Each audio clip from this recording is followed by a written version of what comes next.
অভিযোগ কমিয়ে দেন, দেখবেন সুখে থাকবেন। এইটা নাই, ওইটা নাই, এইটা পাই নাই, ওইটা পাই নাই, জীবনে এইটা হই নাই রে, ওইটা পাইলাম না রে, এরকম অভিযোগ করে দেদারছে অনেক। এরকম লোক আছে না নাই? এরা অসুখী, এরা অসফল। সফল ব্যক্তিদের একটা গুণাবলী হচ্ছে এরা কমপ্লেইন করে কম, কমপ্লেইন করে কম, তারা শুকরিয়া করে বেশি। দে আর ভেরি গ্রেটফুল। তারা শুকরিয়া করে বেশি। এটা পাই নাই, ওইটা পাই নাই, এগুলো বলবেন না। কারণ আপনি যেটা পাইয়া খুশি না, অনেকে এইটা পাওয়ার জন্য সংগ্রাম করে যাচ্ছে। আপনি এখন যেই জায়গাটাতে আছেন, এই জায়গাটাতে পৌঁছা অনেকে স্বপ্ন। আপনি এটা পেয়ে খুশি না, কিন্তু আপনার জায়গায় পৌঁছার জন্য অনেকে স্ট্রাগল করে যাচ্ছে, সংগ্রাম করে যাচ্ছে। আপনি যেই পজিশনে আছেন, শুধু এই পজিশনে আসাটাই অনেকের স্বপ্ন। তো শুকরিয়া করবেন না কেন? এজন্য সব সময় আমাদের বেশি বেশি শুকরিয়া করতে হবে কার? রব্বুল আলামিন বলেন, কুল লাউ কানাল বাহরু মিদাদাল লিকালিমাতি রাব্বি লানাফিদাল বাহরু ক্বাবলা আন তানফাদা কালিমাতু রাব্বি ওয়ালাউ জিনা বিমিসলিহি মাদাদা। সাগরের জলকে কালি করে, গাছের পাতাকে খাতা করে, তোমার মহিমা লেখা শেষ হবে না, যদিও লিখি প্রভু জীবন ভরে। সাগরের জলকে কালি করে, গাছের পাতাকে খাতা করে, তোমার মহিমা লেখা শেষ হবে না, যদিও লিখি প্রভু জীবন ভরে। সাগরের জলকে কালি করে, চিল্লায় বলেন ঠিক কিনা? সব সাগর মহাসাগরের জল যদি কালি হয়ে যায়, কি উপমা দিলেন আল্লাহ! সব সাগরের পানি যদি কালি হয়ে যায়, সব গাছের পাতাও যদি খাতা হয়ে যায়, আর সাগরের জল নামক কালি দিয়ে গাছের পাতা নামক খাতার উপরে যদি আমি আল্লাহর প্রশংসা তোমরা লিখতে শুরু করে দাও, সাগরের জল শেষ হয়ে যাবে, গাছের সব পাতাগুলো ফুরিয়ে যাবে, আমি আল্লাহর প্রশংসা করে শেষ করা যাবে না। সুবহানাল্লাহ বাড়িতে যায় বলবেন। সাগরের জল, চারটেখানে কথা। কয়টা সাগর দেখছেন আপনি? কয়টা সাগর ঘুরছেন? প্রশান্ত মহাসাগর দেখছেন আপনি? আটলান্টিক মহাসাগর দেখেছি আমরা? দেখি নাই। প্রশান্ত মহাসাগরের সবচেয়ে গভীর জায়গার নাম মারিয়ানা ট্রেঞ্চ। প্রায় 36,000 ফিট ওইটা ডেপথ, গভীরতা। কয় হাজার ফিট গভীর? আপনার বাড়ির যে পুকুর কয় হাত গভীর? হ্যাঁ, 36,000 ফিট। কেন ইমাজিন, কল্পনা করতে পারেন? 36,000 ফিট গভীর এটা মারিয়ানা ট্রেঞ্চ, প্রশান্ত মহাসাগর। আর এই পৃথিবীর সবচেয়ে উঁচু যে পাহাড়টা, এটার নাম মাউন্ট এভারেস্ট। এটার উচ্চতা প্রায় অ্যাপ্রক্সিমেটলি রাউন্ড 29,000 ফিট।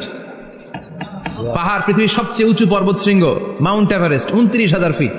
আর পৃথিবীর সবচেয়ে গভীর সাগর, প্রশান্ত মহাসাগরের সবচেয়ে গভীর জায়গা মারিয়ানা ট্রেঞ্চ, ওইটা নাকি 36,000 ফিট। তাহলে ওই পাহাড়কে তুলে ধরে এনে প্রশান্ত মহাসাগরের সবচেয়ে গভীর জায়গা মারিয়ানা ট্রেঞ্চের উপর যদি ছেড়ে দেওয়া হয়, পুরো পাহাড় ডুবে যাবে। সুবহানাল্লাহ নাই? পুরো পাহাড় ডুবে যাবে, উপরে পানি থেকে যাবে প্রায় 7,000 ফিট। আল্লাহু আকবার।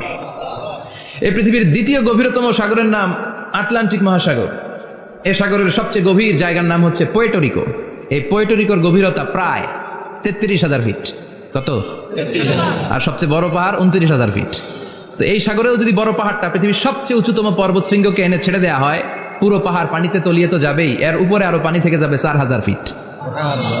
সাগর, মহাসাগর, পানি বেশি না কম? জোরে বলেন। কি বিশাল আটলান্টিক মহাসাগর! লম্বায় তো অনেক বড়। আড়াআড়ি ভাবে এটারে ক্রস করে অনেক প্লেন, অনেক বিমান। আগে কনকর্ড ক্রস করতো হিথ্রো এয়ারপোর্ট থেকে জন এফ কেনেডি এয়ারপোর্টে ল্যান্ড করার জন্য। ঘন্টায় 1000 মাইল বেগে ছুটতো এই প্লেনগুলো। তারপরেও আড়াআড়ি ভাবে, লম্বায় না, আড়াআড়ি ভাবে আটলান্টিক মহাসাগরকে ক্রস করতে 3-4 ঘন্টা লেগে যেত। প্লেন যদি ঘন্টায় চলে 1000 মাইল বেগে, আর আটলান্টিক মহাসাগরের পাশ যেটা প্রশস্ত, এটা ক্রস করতে যদি 3 ঘন্টা লাগে, তাহলে পাশে কয় হাজার কিলোমিটার? 3,000 কিলোমিটার। সুবহানাল্লাহ কইবেন না? এত বিশাল বিশাল সাগর। সাগর কি, মহাসাগর কি এই দুইটা, যে প্রশান্ত আর আটলান্টিক? না, ভারত মহাসাগর, উত্তর মহাসাগর, দক্ষিণ মহাসাগর, বঙ্গোপসাগর, কৃষ্ণ সাগর, ভূমধ্য সাগর, লোহিত সাগর, চায়না সাগর, শত শত সাগরে ভরপুর মহাবিশ্ব। এই সব সাগরের পানি যদি কালি হয়ে যায়, কি হয়ে যায়? আর পৃথিবীতে যত গাছ আছে, সব গাছের পাতা যদি খাতা হয়ে যায়, গাছ কয়টা আছে কুমিল্লায়? হ্যাঁ, অভাব নাই। তো কুমিল্লাতেই যদি অভাব নাই, তাহলে আফ্রিকার জঙ্গলের কি অবস্থা? কি পরিমাণে গাছ, বৃক্ষরাজি আল্লাহ তৈরি করেছেন। এই সব গাছের পাতা যদি এরকম খাতা হয়ে যায়, আর এই সাগরের জল নামক কালি দিয়ে যদি এই খাতায় আল্লাহর জিকির লিখতে শুরু করেন, প্রশংসা লিখতে শুরু করেন, গাছের পাতাও শেষ, সাগরের পানিও শেষ, শেষ হবে না আল্লাহর জিকির আর প্রশংসা করেন। আল্লাহু আকবার। এজন্য সব সময় প্রশংসা করতে হবে একজন সত্তার, তিনি কে? সে আল্লাহ বললেন হুয়াল আউয়ালু ওয়াল আখিরু ওয়াল যাহিরু ওয়াল বাতিন ওয়া হুয়া বিকুল্লি শাইইন আলিম। আল্লাহ বললেন আমার প্রশংসা করবি না কেন? আমি সবার প্রথমে, আমি সবার শেষে, আমি প্রকাশ্যে, আমি গোপনে। কার কথা? আল্লাহ। প্রথমে কে? আল্লাহ। জোরে বলেন আল্লাহ। প্রথমে আল্লাহ আল্লাহ, শেষেও আল্লাহ আল্লাহ, আকাশে আল্লাহ আল্লাহ, জমিনে আল্লাহ আল্লাহ। পড়েন পড়েন, প্রথমে আল্লাহ আল্লাহ, শেষেও আল্লাহ আল্লাহ, আকাশে আল্লাহ আল্লাহ, জমিনে আল্লাহ আল্লাহ। আবার পড়েন, প্রথমে শেষেও আকাশে আল্লাহ আল্লাহ, জমিনে আল্লাহ আল্লাহ। নিখিল জাহান গাই গুণগান, তার নামে গাই আমরাও গাহি তাআলা, হামদে বারি তাআলা, হামদে বারি তাআলা, হামদে বারি তাআলা। পড়েন আল্লাহু আকবার। তিনি প্রথম, তিনি শেষ, তিনি প্রকাশ্য, তিনি গোপন। এজন্য প্রশংসা চলবে একজনের। চিল্লায় বলেন কে? আল্লাহ তোমার প্রশংসার জন্য আমরণ আমরা করতে পারি, তৌফিক দাও। জোরে পড়েন আমিন। সুলতানপুর নুরানিয়া হাফিজিয়া মাদ্রাসা ও এতিমখানার উদ্যোগে আজকের এই প্রোগ্রাম সভাপতিত্ব করছেন আলহাজ শামসুল হক সরকার, অবসরপ্রাপ্ত সরকারি কর্মকর্তা। আসছেন সভাপতি? অসুস্থ, আল্লাহ তুমি সুস্থ করো। আমার আগে কথা বলছিলেন হযরত মাওলানা ইয়াহিয়া মাহমুদ দামাত বারাকাতুহু, প্রতিষ্ঠাতা প্রিন্সিপাল শাইখুল হাদিস জামিয়া দারুল উলুম রামপুরা ঢাকা। সুন্দর বয়ান করছিলেন, আমি খাচ্ছিলাম আর শুনছিলাম। প্রামাণ্য বর্ণনা করছিলেন কিভাবে কিয়ামত হবে, কিভাবে আমরা উঠব হুফাতান অরাতান মুশাতান গোরলা, উলঙ্গ নেকেড। সেদিন আমাদের গায়ে জামা থাকবে? জ্যাকেট থাকবে খালি? কি থাকবে? কিছু থাকবে, জামা থাকবে না, পায়ে জুতা থাকবে না, পেটে খাবার থাকবে না, খালি থাকবে চিৎকার। সেদিন থাকবে কি? মনে হয় কথাগুলো প্রতিদিন এগুলো রিমাইন্ডার দিবেন নিজেকে যে ওই দিনটার মুখোমুখি আমি হতে যাচ্ছি, আমি কি তৈরি করেছি আখিরাতে নাজাতের জন্য। প্রতিদিন ভাবতে হবে যে দাদা চলে গেল, বাবা চলে গেল, আমিও ওই একই পথের যাত্রী। দ্য ডেস্টিনেশন ইজ সেম, গন্তব্য এক, কেউ আগে কেউ পরে। এটাই ওয়াজ, এটাই দামি ওয়াজ। এটা মনে রাখলেই মানুষ আর চুরি করতে পারে না, মিথ্যা বলতে পারে না, ইফটিজিং করতে পারে না, পরকিয়া করতে পারে না, মতের বিরুদ্ধে গেলে তারা রামদা দিয়ে কোপাইতে পারে না। চিল্লা এখন ঠিক কিনা? এটাই হচ্ছে ইসলাম, আখিরাতের স্মরণ, যিকরাদ্দার। চলে যেতে হবে। ছোট্ট আছি, বড় হব। এই যে দাড়ি পাকা মুরব্বীরা যারা আছেন, ওনার মায়ের পেট থেকে তো এরকম সাদা দাড়ি নিয়ে বেরিয়েছিল না? ছোট্ট বাচ্চা হয়ে এসেছিল, ওনারা ওয়া ওয়া করে কেঁদেছে। শৈশব, কৈশোর, যৌবন, প্রৌঢ়ত্ব, বার্ধক্য, বয়সের ভার, চুল আর দাড়ির শুভ্রতা। আগে ছিল সিঙ্গেল, হয়েছে ডবল, এরপর হয়েছে মেয়ের বাপ, এরপরে শ্বশুর, এরপরে নানা। This is the circle of life. এটাই সার্কেল, রাউন্ড, এভাবে ঘুরে আবার চলে যেতে হবে। এই চিন্তাটা যদি মাথায় থাকে, ওই লোক টেন্ডারবাজি করতে পারে? চাঁদাবাজি, ইফটিজিং, মিথ্যা বলতে পারে? যৌতুক খেতে পারে? এজন্য সবসময় give yourself the reminder of আখিরা। আখিরাতের রিমাইন্ডার নিজেরাই নিজে দেন। অন্যায় হয়ে গেলে, ভুল হয়ে গেলে রিমাইন্ডার দেন যে থাকতে আসি নাই, চলে যাব। কেউ থাকতে পারে নাই, নবীরাও পারে নাই। যেই মালাকুল মাউত রুহু কবজ করে, ওই ফেরেশতা থাকতে পারছে? চলে গেছে। আমাদেরকে চলে যেতে হবে। আল্লাহ বুঝার তৌফিক দাও। তো উনি এগুলো নিয়ে দেখলাম কথা বলছিল, চমৎকার বলছিল। এরকম ভালো আলেমদের দাওয়াত দেওয়া উচিত, যারা কিচ্ছা কাহিনী না বলে কনস্ট্রাকটিভ কথা বলে, কিছু শিখে যাওয়া যায়, কিছু জেনে যাওয়া যায়, পুঁজির বোঝাটা হালকা না ভারী করা যায়, ঠিক কিনা? আল্লাহ আমাদেরকে তৌফিক দান করুক, উনি যা বলেন আমরা যেন আমল করতে পারি। আর অনেকে কথা বলেছেন, যারাই বলেছেন নিঃসন্দেহে কোরআন থেকে বলেছেন। আমরা চাই এই কোরআনের কথা ছড়িয়ে পড়ুক শহর, গ্রাম, বন্দর, বিশ্বের আনাচে কানাচে, সব জায়গায়। রাজি আছেন তো? কোরআন দিয়ে দেশ চলুক আমরা চাই না? কোরআন দিয়ে সমাজ চলুক আমরা চাই না? কোরআনের ভেতরে সব সমস্যার সমাধান দিয়েছে কে? আল্লাহ। সমাধান চাও যদি জীবনে মরণে, ফিরে যাও খুঁজে নাও, চোখ রাখো কোরআনে। পড়েন সবাই, সমাধান ফিরে যাও খুঁজে নাও, চোখ রাখো কোরআনে। If you want the solution this দুনিয়া এন্ড আখিরা, go back, have a look to the holy কোরআনে। ঠিক কিনা? Go back, sit down and have a look to the Quran. বসো, ঠান্ডা মাথায় দেখো কোরআনে কি বলেছে আল্লাহ। প্রবলেম সলভিং মেথোডোলজি, সব সমস্যার সমাধান এই কোরআনে আছে না নাই? এই কোরআনের মাজলিসে আজকে আসতে বসতে পেরে খুশি না বেজার? কম না বেশি? আসুন আমরা আল্লাহর দরবারে শুকরিয়া জানাই আর পড়ি আলহামদুলিল্লাহ। প্রাণটা খুলে পড়েন আলহামদুলিল্লাহ। আল্লাহর একটা ডাক দেন, বলেন ইয়া আল্লাহ। আরো জোরে পড়েন ইয়া আল্লাহ। আল্লাহ তুমি কবুল কর। আমরা সরাসরি এই বইটা থেকে এখন কথা শুনবো। এই দেখেন, পৃথিবীর কোনো বইয়ে এত ময়লা থাকে না যত ময়লা থাকে কোরআনে। কারণ সমাধান দিবে তো, এজন্য ময়লা টয়লা নিয়ে সব সমাধান করে ফেলবে কোরআন। যত জায়গায় তাফসির করতে যাই ধুলাবালি মিশে থাকে।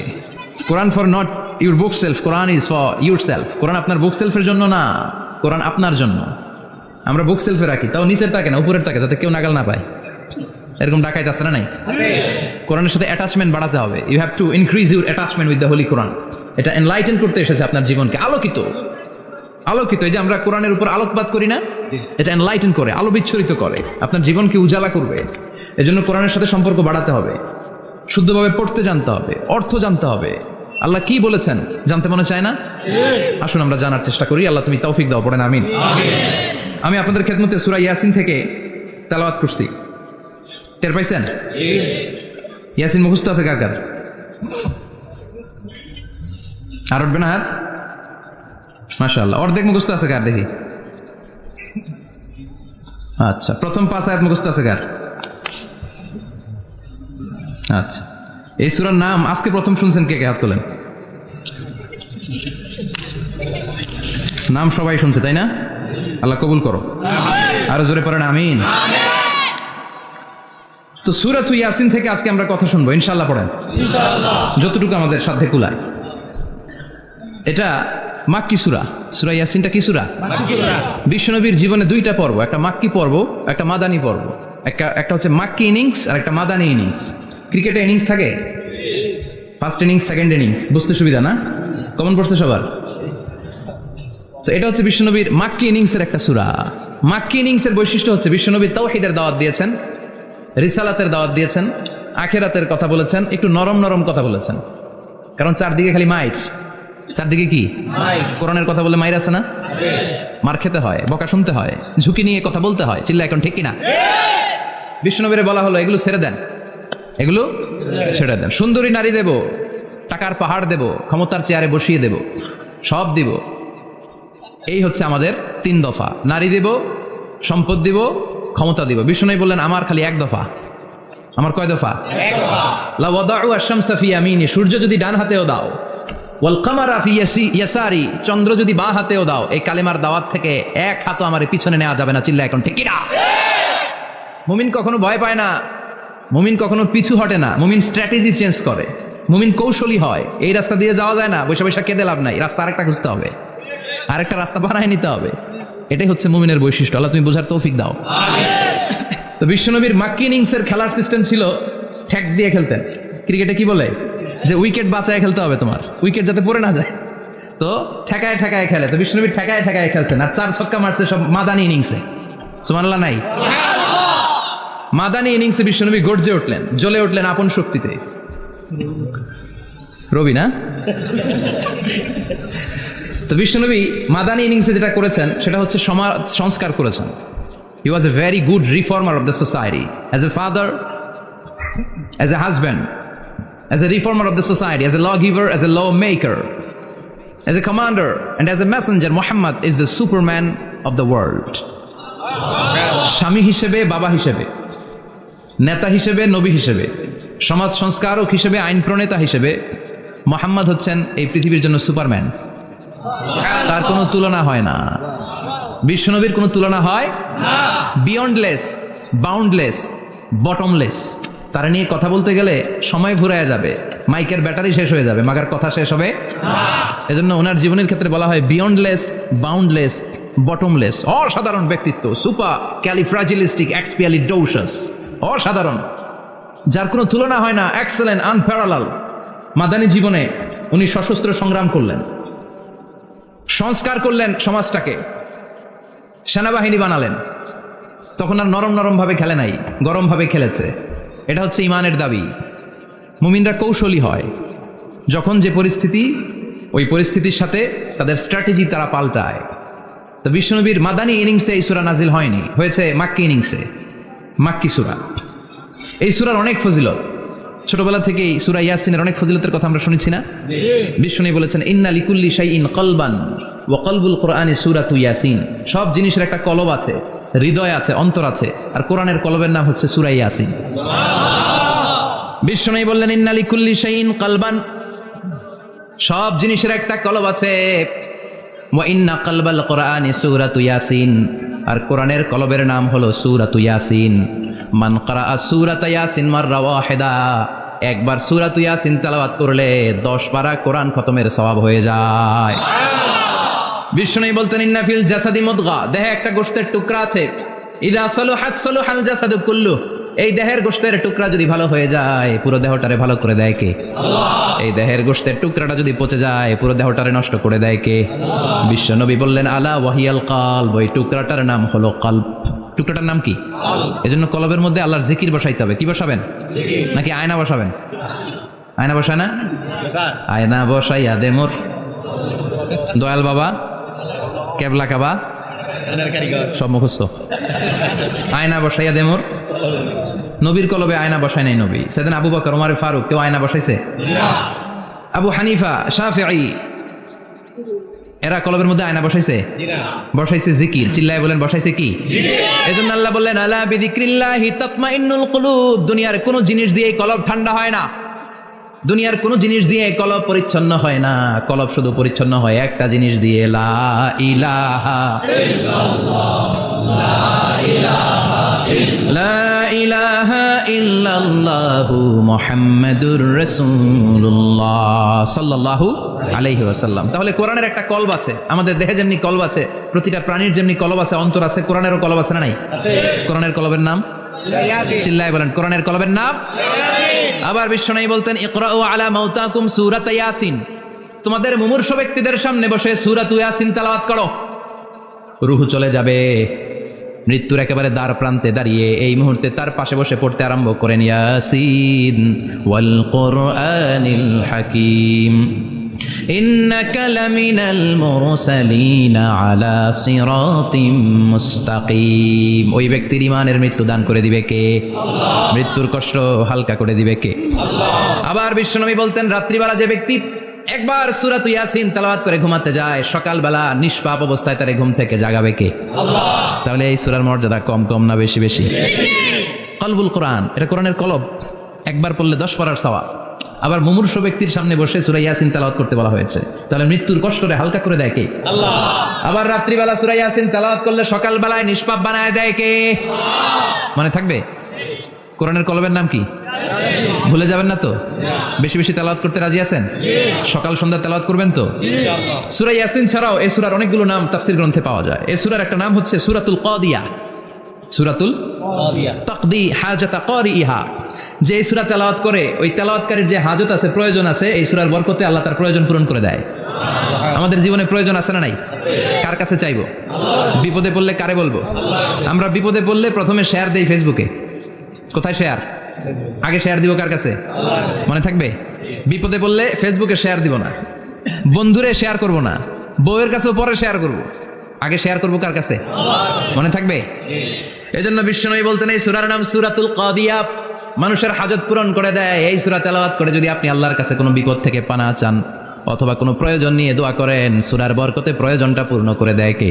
আল্লাহ। কেউ যেটা পারে না পারে কে? আল্লাহ। কেউ যেটা দেয় না দেয় কে? আল্লাহ। কেউ যেটা শোনে না শোনে কে? আল্লাহ। তাহলে পেলাম সূরাতুল কাদিয়া।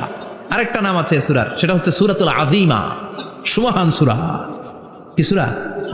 সুমহান, আযীমা। এই আযীম আর আযীমা এই শব্দ দুইটা অনেক দামি, আল্লাহ যে কোনো জায়গায় ব্যবহার করেন নাই। বিশ্বনবীর চরিত্রের উপমা দিতে যে আল্লাহ আযীম শব্দ বলেছেন, তাই না?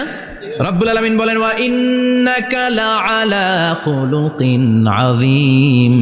ও নবী, সাধারণ কোন চরিত্র আপনারে আমি দেই নাই, আপনারে আমি দিয়েছি আযীম একটা চরিত্র, খুলুকুন আযীম, and verily indeed you are on a very good standard of character. অসাধারণ চরিত্র দিয়েছে। বিশ্বনবীর চরিত্র বুঝাতে যে আল্লাহ কি শব্দ ব্যবহার করেছেন? কথা বলে না, তাফসীর শিখে যেতে হবে। কোন শব্দ ব্যবহার করেছেন? আযীম। আবার আল্লাহ নিজের পরিচয় দিতে যাও আজিম বলেছেন, ওয়ালা ইয়াউদুহু হিফযুহুমা ওয়া হুয়াল আলিয়্যুল আযীম। সুবহানাল্লাহ। আকাশ জমিনের নিয়ন্ত্রণ করতে যে আল্লাহ কখনো ক্লান্ত হয় নাকি? কারণ তিনি হচ্ছেন আল আলিয়্যুল আযীম। আল্লাহু আকবার। তার মানে নবীর চরিত্রের ক্ষেত্রে আজিম, আল্লাহর নিজের সত্তার ক্ষেত্রে আল্লাহ বললেন আযীম। আবার বললেন কিয়ামতের দিন গোটা পৃথিবীটারে আমি নাড়িয়ে দেব, গোটা পৃথিবীতে একটা আমি ভূমিকম্প দিব। এই কথাও কোরআনে আছে না নাই? ইযা জুলজিলাতিল আরদু জিলজালাহা আল কারিয়াতু মাল কারিয়া। পুরো পৃথিবী কাঁপিয়ে দিব। এই কাঁপাকাঁপিটা ওই দিনের ভূমিকম্পটা কি অন্যান্য সময়ের ভূমিকম্পের মতো হবে? এই ভূমিকম্পকে আল্লাহ বলেছেন আজিম। ইন্না জালজালাতাস সাআতি লা শাইউন আযীম। সেদিনের ভূমিকম্প সাধারণ কোনো আর্থকোয়েক নয়, সাধারণ ভাইব্রেশন না, এটা আযীম। আবার আল্লাহ কোরআনকেও আযীম বলেছেন, ওয়ালাকাদ আতাইনাকা সাবআম মিনাল মাসানি ওয়াল কুরআনাল আযীম। ও নবী, আমি আপনার নিত্য পাঠনীয় সপ্তবাক্য সূরাতুল ফাতিহা দিয়েছি, সাথে সাথে কোরআনে আযীম দান করেছি। সুবহানাল্লাহ। তার মানে কোরআনের ক্ষেত্রে আযীম, কিয়ামতের ভূমিকম্প এটা আযীম, আল্লাহ নিজেও আযীম, বিশ্বনবীর চরিত্র। আবার এই সূরাটাও যেহেতু দামি, এজন্য এই সূরার নাম সূরাতুল আযীমা, সূরাতুল সুমহান সূরা। এটা যেন তেন সূরা নয়, এটা তো কোরআনের কলব। কলব ছাড়া মানুষ বাঁচে? হার্ট ফাউন্ডেশনে যেয়ে দেখবেন মানুষের কি অবস্থা। হৃদরোগ, হৃদয় যার নষ্ট, তার যে কত কষ্ট। এই যে কি পরানো লাগে এখন, রিং পরায়, এনজিওপ্লাস্টি করে আর্টারি ব্লক করে ফেলে। চর্বি, এত চর্বি আমরা খাই, এত গরুর গোশত আমরা খাই। মনে রাখবেন, যেই প্রাণীর পা বেশি ওইটার ভিতরে কোলেস্টেরল বেশি। মাছের কয় পা? হ্যাঁ, নাই, এখানে নাই, মাছের পাটা নাই, কোলেস্টেরল নাই। মুরগির কয় পা? জোরে বলতে হবে। তার মানে কিছু কোলেস্টেরল আছে না নাই? গরুর কয় পা? কোলেস্টেরল বেশি না কম? এইবার কোন চিংড়ির কয় পা? সবচেয়ে বেশি কোলেস্টেরল কন্টেইন করে শ্রিম্প, প্রন, চিংড়ি। এজন্য এগুলো কম খাইতে হবে। তবে 40-এর আগে যারা আছেন ধুমায়া খান, 40-এর পরে এই যে মাটন, ল্যাম্প, ছাগলের গোশ, খাসির গোশ, চিংড়ি, এগুলো আপনার ডায়েট থেকে বাদ দিয়ে দিতে হবে। বুঝতে পেরেছেন? এজন্য এই সূরাটা যেন তেন সূরা নয়, এটা তো কোরআনের কলিজা, হার্ট, হৃদয়। এজন্য সূরাটা সূরাতুল আযীমা। সুবহানাল্লাহ পড়েন। তার মানে 1 নম্বরে পেলাম সূরাতুল কাদিয়াহ, 2 নম্বরে পেলাম সূরাতুল আযীমা, 3 নম্বরে এই সূরার আরেক নাম হলো সূরাতুল মুইম্মা। সূরাতুল মুইম্মা। মুইম্মার 2 অর্থ। এক অর্থ হচ্ছে এটার বরকতটা আম, সবার জন্য, যেই পড়ে সেই বরকত পায়, এজন্য মুইম্মা। আবার মুইম্মার আরেক অর্থ হচ্ছে যেই সূরা শত্রুকে অন্ধ করে দেয়।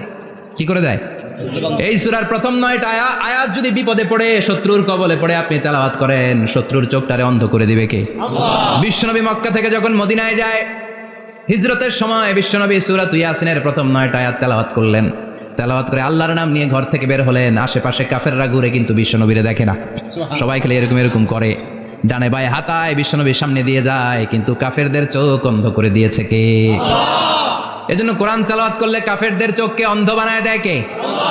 এজন্য সূরার একটা নাম হচ্ছে সূরাতুল মুইম্মা। কি নাম? অন্ধ করে দেয়।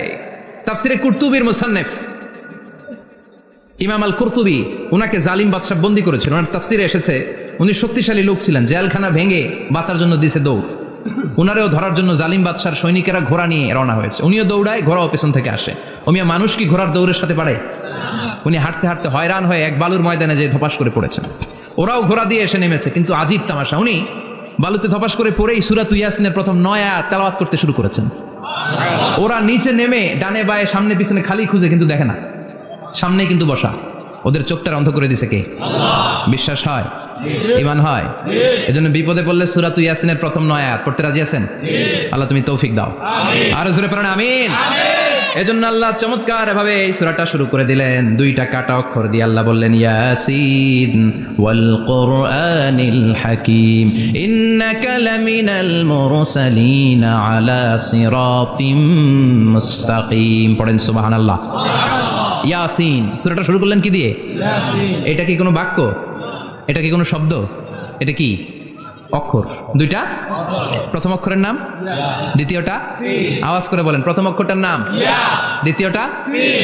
খুব চমৎকার না? বাক্য দিয়ে এই সূরাটা শুরু করে নাই। যেমন ইযা জুলজিলাতিল আরদু জিলজালাহা, এই সূরার প্রথম আয়াত, এটা একটা বাক্য না? জি। আচ্ছা। ওয়াদ-দুহা ওয়াল-লাইলি ইযা সাজা, বাক্য না? জি। কিন্তু ইয়াসিন, এটা কি কোনো বাক্য? এটা কি কোনো শব্দ? না, এটা কাটা 2টা অক্ষর। সুবহানাল্লাহ পড়েন। আল্লাহ 114টা সূরার প্রায় 29টা সূরা এরকম কাটা কাটা অক্ষর দিয়ে শুরু করেছেন। সুবহানাল্লাহ নাই? এই 29টা সূরা কখন আল্লাহ একটা অক্ষর দিয়ে শুরু করেছেন, কখনো 2টা অক্ষর দিয়ে, কখনো 3টা দিয়ে, কখনো 4টা দিয়ে, কখনো 5টা দিয়ে। একটা অক্ষর দিয়ে আল্লাহ কোরআনের সূরা শুরু করেছেন, এরকম একটা সূরা বলেন। নুন ওয়াল কলামি ওয়া মা ইয়াসতুরুন। নুন, নুন দিয়ে সূরা শুরু হয়ে গেছে। তারপরে কফ, এক অক্ষর দিয়ে সূরা শুরু হয়ে গেছে। সুবহানাল্লাহ পড়েন। সুবহানাল্লাহ। এবার বলেন 2 অক্ষর দিয়ে সূরা শুরু হয়েছে, এরকম সূরা বলেন। আমিন। এত দূরে যান কেন? এটা আছে না নাই? ইয়াসিন। সুবহানাল্লাহ পড়েন। ইয়াসিন 2 অক্ষর দিয়ে। তারপরে হামিম। এবার 3 অক্ষর দিয়ে আল্লাহ সূরা শুরু করছেন, এরকম আলিফ লাম তাসিন মিম। আল্লাহু আকবার। আবার 4টা অক্ষর দিয়ে সূরা শুরু হয়েছে, এরকম আছে না নাই? আবে সব কোন? আলিফ লাম মিম র, আলিফ লাম মিম সাদ, আছে না নাই? আবার 5টা কাটা অক্ষর দিয়ে সূরা শুরু হয়েছে, এরকম সূরা আছে না নাই? সূরা মারিয়ামের শুরুতে কি আছে? কাফ হা ইয়া আইন সাদ। সুবহানাল্লাহ পড়েন। এরকম প্রায় 29টা সূরা আল্লাহ কাটা কাটা অক্ষর দিয়ে শুরু করেছেন, কোনো বাক্য দিয়ে নয়, কোনো শব্দ দিয়ে নয়। কি দিয়ে? হারফ দিয়ে। হারফ, এই হারফগুলোরে বলে হুরুফ আত-তাহাজ্জি বা হুরুফ আল-মুকাত্তাআত, কাটা কাটা অক্ষর। মনে রাখবেন কোরআনের আয়াতগুলো 2 ভাগে বিভক্ত, একটা মুহকাম, একটা মুতাশাবিহ। মুহকাম মানে যেগুলোর অর্থ আমরা জানি, যেগুলোর ব্যাখ্যা আমরা জানি, যেটা ইন্টারপ্রিটেশন এক্সপ্লেনেশন আমাদের জানা আছে। আর মুতাশাবিহ আমরা অর্থ জানি না, আমরা ব্যাখ্যা জানি না, এটা দিয়ে আসলে কি বুঝাইছে আমরা কেউ জানে না। জানে একজন, চিল্লায় বলেন তিনি কে? আল্লাহ বললেন ওয়া ইন কুনতুম ফি রাইবিম মিম্মা নাযালনা আলা আবদিনা ফাআতু বিসূরাতিন মিন মিসলিহি ওয়া দাউ শুহাদাআকুম মিন দুনিল্লাহি ইন কুনতুম সাদিকিন। আল্লাহ বললেন ও জাহেলি যুগের লোকেরা, শোনো শোনো, এত আরবি কবিতা বানাতে পারো, এত গল্প লিখতে পারো, আরবিতে এত নোবেল বানাতে পারো, উপন্যাস বানাতে পারো, আর্টিকেল লিখতে পারো, আমার নবীর উপর যে কোরআন আমি নাজিল করেছি এই কোরআনের ব্যাপারে অন্তরে যদি কোনো সন্দেহ থাকে, বাপের বেটা হলে পারলে কোরআনের মতো একটা সূরা বানিয়ে নিয়ে আসো। পারছে? কিয়ামত পর্যন্ত কেউ পারবে? বিশ্বনবী যেই জামানাতে এসেছিলেন ওই জামানায় আরবি ভাষা সাহিত্যের উৎকর্ষতা সাধিত হয়েছিল। আরবি ভাষার এতটা উৎকর্ষ পৃথিবী কখনো দেখে নাই। কবিতা, গদ্য, পদ্য, গল্প, উপন্যাস, রচনা, প্রবন্ধ, আর্টিকেলের শৈলাপ। এই ভাষা সাহিত্যিকদের চোখে আঙ্গুল দিয়ে আল্লাহ বুঝাতে চাইলেন, এত অর্থ করতে পারো, এত ব্যাখ্যা জানো, এত বড় বড় বুলিয়া ওড়াও, এত কিছু তুমি জানো, তাহলে বলো ইয়াসিন অর্থ কি? সুবহানাল্লাহ কইবেন না? তাইলে বল নুন অর্থ কি? কফ মানে কি? আলিফ লাম রা মানে কি? ফাবুহিতাল্লাযী কাফার। কেউ জানে না, কেউ উত্তর দিতে পারে না। কোন সুবহানাল্লাহ। এটা কোরআনের মুজিজা, এটার অর্থ কেউ জানে না। আর এগুলোর অর্থ নিয়ে খোঁচাখুচি করাও ঠিক না। তবে মুফাসসিরিনে ইকরাম এগুলোর কিছু অর্থ সম্ভাব্য বলার চেষ্টা করেছেন। যেমন ইয়াসিনের অর্থ ইবনে আব্বাস বলেছেন এর অর্থ হতে পারে ইয়া ইনসান, হে মানুষ। সুবহানাল্লাহ পড়েন। কেউ কেউ বলেছে এটার অর্থ হতে পারে ইয়া সাইয়্যিদ আল মুরসালিন। কেউ কেউ বলেছেন ইয়াসিন হতে পারে ইসমুল্লাহ, আল্লাহর নাম। কেউ বলেছেন এটা হতে পারে ইসমুন লিন নবী, বিশ্ব নবীর নাম। আবার কেউ কেউ বলেছেন ইয়াসিন হতে পারে এই কোরআনে কারিমের একটা নাম। কোন সুবহানাল্লাহ। এই সম্ভাব্য সব কথাগুলো বলে পৃথিবীর সব মুফাসসিররা বলতে বাধ্য হয়েছেন আল্লাহু আ'লামু বিমুরাদিহি বিহি। এটার দ্বারা আসল অর্থ যে কি এটা আমরা কেউ জানি না। জানে কে? আল্লাহ। চিৎকার করে বলতে হবে জানে কে? তাহলে ইয়াসিন মানে আমরা জানি না। ইয়াসিনের অর্থ আমরা ছেড়ে দেব কার উপর? এরপরে আল্লাহ বললেন ওয়াল কোরআনিল হাকিম, প্রজ্ঞাময় বিজ্ঞানময় কোরআনের শপথ। ওয়াল কোরআনিল হাকিম, বিজ্ঞানময় প্রজ্ঞাময় কোরআনের শপথ বা কসম। ওয়াল কোরআনিল হাকিম, যে ওয়া, এই ওয়াটারে আরবিতে বলে ওয়া আল কাসামিয়া। কি বলে? ওয়া আল কাসামিয়া। কসম কাটার জন্য আল্লাহ এই ওয়া ব্যবহার করেছেন। যত জায়গায় কোরআনে আল্লাহ কসম কেটেছেন ওই কসমের শব্দটার আগে ওয়া আছে না নাই? ও মিয়া, কোরআনে আল্লাহ সময়ের শপথ করেছেন, কসম কেটেছেন, যুগের কসম কেটেছেন। যুগের সময়ের আরবি হলো আল্লাহ আসর। এই আসরের আগে ওয়া আছে না নাই? কি বলছে আল্লাহ? ওয়াল আসর, ওয়াল। আবার 3 ফলের কসম আল্লাহ কোরআনে কেটেছেন। কি বলেছেন? ওয়াত-তিন মানে 3-এর কসম। জাইতুনের কসম কেটেছেন, বলেছেন ওয়াজ জাইতুন। তুর পাহাড়ের কসম কেটেছেন, বলেছেন ওয়া তুর সিনিন। যত জায়গায় কসম তত জায়গায় ওয়া আছে না নাই? পাহাড়ের নামে কসম কেটেছেন, আল্লাহ বলেছেন ওয়া তুর। সূর্যের নামে কসম কেটেছেন, আল্লাহ বলেছেন ওয়াশ শামসি ওয়া দুহাহা। সুবহানাল্লাহ কইবেন না? ফজরের নামে কসম কেটেছেন, কি বলেছেন? ওয়াল ফাজর। জিলহজ মাসের প্রথম 10 রাতের কসম কেটেছেন, কি বলেছেন? ওয়া লায়ালিন আশর। জোর আর বেজরের কসম কেটেছেন, আল্লাহ বলেছেন ওয়াশ শাফাঈ ওয়াল ওয়াতর। সূরা ইয়াসিনে কাটা কাটা 2টা অক্ষরের পরে রব্বুল আলামিন কোরআনের কসম কেটেছেন। এজন্য আল্লাহ বলেছেন ইয়াসিন ওয়াল কোরআনিল হাকিম। ইয়াসিন ওয়াল কোরআনিল হাকিম, প্রজ্ঞাময় বিজ্ঞানময় কোরআনের শপথ। কোরআনের মধ্যে বিজ্ঞান আছে না নাই? বেশি না কম? বিশ্বাস হয় না? নাস্তিকের কথা বিশ্বাস হয়? নাস্তিকরা বলে কোরআনের মধ্যে বিজ্ঞান নাই, কোরআনের মধ্যে সায়েন্স নাই, কোরআনের ভেতরে টেকনোলজি নাই। কিন্তু কোরআন বলে এমন কিছু নাই, মানুষের প্রয়োজনীয় এমন কিছু নাই যেটা আমার ভিতরে নাই। আল্লাহু আকবার। আল্লাহ বললেন মা ফাররাতনা ফিল কিতাবি মিন শাই, কিতাবের মধ্যে আমি কিছু বাদ রেখে দেই নাই। ইতিহাসের কথা বলেছি, পাতালপুরীর কথা বলেছি, ঊর্ধ্ব জগতের কথা বলেছি, মহাকাশের কথা বলেছি, cosmology, astrology, geology, zoology, botany, human anatomy, embryology, সব কিছুর কথা কোরআনের মধ্যে দিয়েছে কে? আল্লাহ। কোরআনের ভেতরে মানুষের কথা আছে না নাই? আছে। কোরআনের মধ্যে গাভীর কথা আছে না নাই? গাভীর কথাও আছে। কই আছে? হ্যাঁ, সূরাতুল গাভীর সূরা, সুবহানাল্লাহ কইবেন না? মানুষের কথা আছে সূরাতুল ইনসান, জিনদের কথা আছে সূরাতুল জিন, মাকড়সার কথা আছে সূরাতুল আনকাবুত, মৌমাছির কথা আছে সূরাতুন নাহাল। মৌমাছির কথা বলেছেন, দুধের কথা বলেছেন, প্রাণীর কথা বলেছেন, খাদ্যের কথা বলেছেন, মানুষের দেহ বৈশিষ্ট্যের কথাও বলেছেন। চিৎকার করে পড়েন আল্লাহু আকবার। আল্লাহ বললেন ওয়া আওহা রাব্বুকা ইলান নাহলি আনিত্তাখিযি মিনাল জিবালি বুয়ুতাও ওয়া মিনাশ শাজারি ওয়া মিম্মা ইয়ারিশুন। সুবহানাল্লাহ পড়েন। ওয়া আওহা রাব্বুকা ইলান নাহল, আল্লাহ মৌমাছির কাছে সিক্রেট মেসেজ পাঠিয়েছেন। সুবহানাল্লাহ পড়েন। ওহীকে আরবিতে বলে সিক্রেট মেসেজ। সায়েন্টিফিক আলোচনা শুরু হইতেছে, মনোযোগ আসছে না গেছে? জিমানি ধরছে? হ্যাঁ, মনোযোগ আসছে না গেছে? তাকবীর দেওয়া যাবে? জোরে না আসতে? শুরুতে বিবাহিতরা দেন, এরপরে অবিবাহিতরা দেন, এরপরে সবাই মিলে দেন। বিবাহিত কারা কারা দেখি?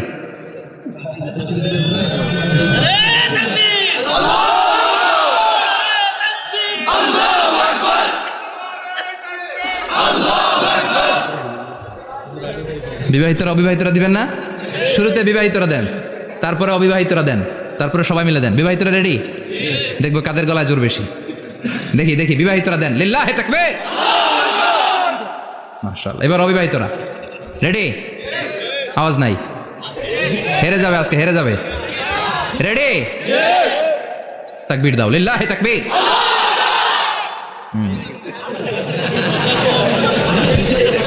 ইয়াংদের পারফরমেন্সই আলাদা, আওয়াজ বেশি। এবার সবাই মিলে তিনটা, লিল্লাহি তাকবীর, লিল্লাহি তাকবীর, লিল্লাহি তাকবীর। আল্লাহ মৌমাছিকে ওহী করেছেন। কি করেছে দেখেন, ওয়াল কুরআনিল হাকিম, আল্লাহ যে বললেন শেষ হবে না এই কথা। ওয়াল কুরআনিল হাকিম, বিজ্ঞানময় কোরআনের শপথ, প্রজ্ঞাময় কোরআনের শপথ। বিশ্বনবী বলেন লা তুহসা আজাইবুহু, কোরআনের আশ্চর্যান্বিতার কোনো শেষ নাই। ওয়ালা তাবলা গারাইবুহু, কোরআন কোনোদিন কারো কাছে পুরাতন মনে হয় না।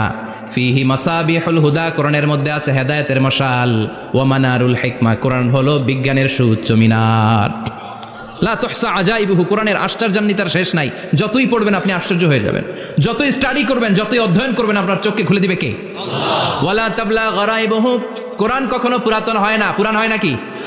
যার বয়স 50 বছর ধরে নামাজি মানুষ, প্রতি নামাজের প্রত্যেক রাকাতে কোন সূরা পড়া লাগে?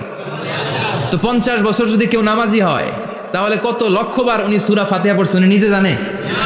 তারপরেও কোনোদিন কি মনে হয়েছে সূরা ফাতিহাটা একটু পুরান পুরান লাগে? আজকে কুল হল্লা দিয়ে শুরু করুন, কথা বলেন। পুরান লাগছে কোনোদিন? এত পড়ছে এটা, আজকে আর এটা না, আজকে আরেকটা, এরকম মনে হয়? ওয়ালা তাবলা গারাইবুহু, পুরান লাগে না। প্রতিদিন নতুন, প্রতিনিয়তই নতুন, অলওয়েজ নিউ, সব সময় নতুন। এজন্য বিশ্বনবী বললেন লা তুহসা আজাইবুহু, কোরআনের আশ্চর্যান্বিতার শেষ নাই। ওয়ালা তাবলা গারাইবুহু, কোরআন কখনো পুরাতন হয় না। ফিহি মাসাবিহুল হুদা, কোরআনের মধ্যে আছে হেদায়েতের মশাল। ওয়া মানারুল হিকমা, কোরআন হলো বিজ্ঞানের সুউচ্চ মিনার। সুবহানাল্লাহ। আল্লাহ বললেন ওয়া আওহা রাব্বুকা ইলান নাহাল, আমি মৌমাছির কাছে মেসেজ দিলাম, সিক্রেট মেসেজ।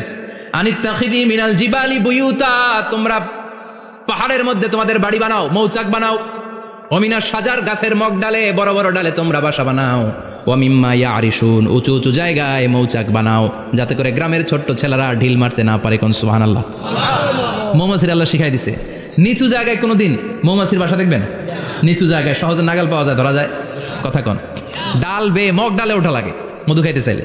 চিল্লায় বলেন ঠিক কিনা? আল্লাহ সিক্রেট মেসেজ দিলেন আর বললেন আনিত্তাখিযি। আলেম যারা আছেন বলেন তো, ইত্তাখিযি এটা কি মুজাক্কারের সিগা না মুয়ান্নাসের সিগা? কথা কইতে হবে, কেউ নাই এটার উত্তর দেওয়ার মতো। মুয়ান্নাস, মাশাআল্লাহ। এটা স্ত্রীবাচক শব্দ।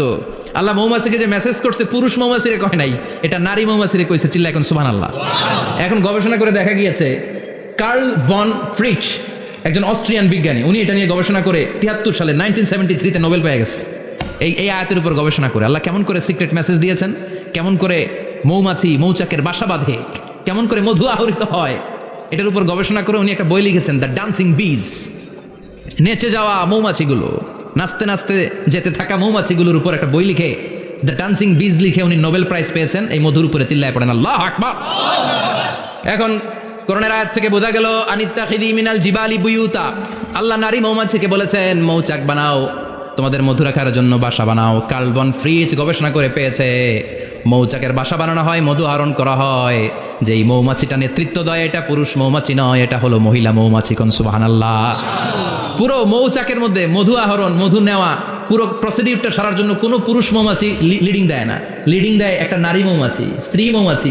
এজন্য ইত্তাখিদ ম্যাসকুলিন জেন্ডার ইউজ না করে আল্লাহ বলেছেন ইত্তাখিদি, নারী মৌমাছিকে আল্লাহ অ্যাড্রেস করে বলেছেন যাও মৌচাক বানাও আর এটার মধ্যে মধু আহরণ করো। চিল্লায় পড়েন আল্লাহু আকবার। আল্লাহ বললেন ইত্তাখিদি মিনাল জিবালি বুয়ুতা, পাহাড়ের মধ্যে ঘর বানাও, মিনাশ শাজার গাছের বড় ডালের মধ্যে ঘর বানাও, ওয়া মিম্মা ইয়ারিশুন উঁচু উঁচু জায়গায় ঘর বানাও। উনি গবেষণা পেয়েছেন এই মধুর মধ্যে অসাধারণ কিছু ন্যাচারাল অ্যান্টিসেপটিক আছে। কি আছে? Natural antiseptic. এটার নাম হচ্ছে প্রপিলিস। প্রপিলিস নামে একটা লিকুইড পাওয়া যায় মৌচাকের মধ্যে, এটা কাটা জায়গায় লাগা দিলে স্যাভলন ডেটল কিছু লাগানো লাগবে না, ওই প্রপিলিসের কারণে আপনার কাটা জায়গা এমনি শুকিয়ে যাবে। সুবহানাল্লাহ পড়েন। দ্বিতীয় বিশ্বযুদ্ধে রাশিয়ান যত সৈনিকরা যুদ্ধে আহত হতো ওরা আলাদা করে অ্যান্টিসেপটিক খাইতো না, ওরা মধু আইনা লাগাই দিত আর সুস্থ হয়ে যেত। সুবহানাল্লাহ পড়ে। নিউজিল্যান্ডের কিছু বিজ্ঞানীরা আবিষ্কার করেছে মৌমাছির হুলের ভিতরে রেমিটিক ফিভারের অ্যান্টিবায়োটিক আছে। অনেকের বাত জ্বর হয়, বাতের ব্যথা থাকে না, থাকে, মুরব্বীদের বেশি হয়। ওই জায়গার মধ্যে যদি আপনি মৌমাছি এনে ঢুকাই দিতে পারেন, মৌমাছির হুল লাগাই দিতে পারেন, ভালো হয়ে যাবে। মৌমাছি যখন হুল ফুটে আরাম লাগে না অনেক? খাইছেন? কামড় খাইছেন? হ্যাঁ, মজা লাগে। তো নিউজিল্যান্ডের এই গবেষকরা এরা আবিষ্কার করেছে যে মৌমাছি যদি হুল ফুটিয়ে দেয়, ওইখানে বাতের ব্যথা থাকলে, বেদনা থাকলে এটা ভালো হয়ে যাবে। আমি নিজে দেখেছি বিবিসি একটা ডকুমেন্টারি, ইজিপশিয়ান একজন ফিজিশিয়ান চিকিৎসক, উনি ওনার বাতের ব্যথায় আক্রান্ত যত রুগীরা আছে ওদের গায়ের মধ্যে মৌমাছি এনে এনে নিজে নিজে হুল ফুটায়, রুগী চিৎকার মারে ও মাগো ও আল্লাগো, কিন্তু একদিন পরে ব্যথা নাই, আর কয় ভালো হয়ে গেছে। সুবহানাল্লাহ কইবেন না? তো এই জন্য এই কার্ল ভন ফ্রিচ 1973-তে দ্য ডান্সিং বিজ লেখে গোটা বিশ্বকে তাক লাগিয়ে দিয়েছে। তার গবেষণার প্রতিটি পয়েন্ট কোরআনের আয়াতের সাথে মিলে যায়। চিৎকার করে পড়েন আল্লাহু আকবার। এই যে আমরা মধু খাই, এই মৌচাকের ভেতরে অন অ্যান অ্যাভারেজ অ্যারাউন্ড 60,000 মৌমাছি থাকে। 3 ভাগে, একটা হচ্ছে কুইন বি, একটা মেল বি, আর একটা হচ্ছে ওয়ার্কার বি। একটা থাকে রানী মৌমাছি, এর নেতৃত্বে সবাই চলে। আর একটা থাকে মেল বি, পুরুষ মৌমাছি, বংশ বাড়ানোর জন্য এদের কাজে লাগে। আর সব হচ্ছে ওয়ার্কার বি, সবাই কাজ করে। আল্লাহ বললেন সুম্মা কুলি মিন কুল্লি সামারাত ফাসলুকি সুবুলা রাব্বিকি যুলুলা।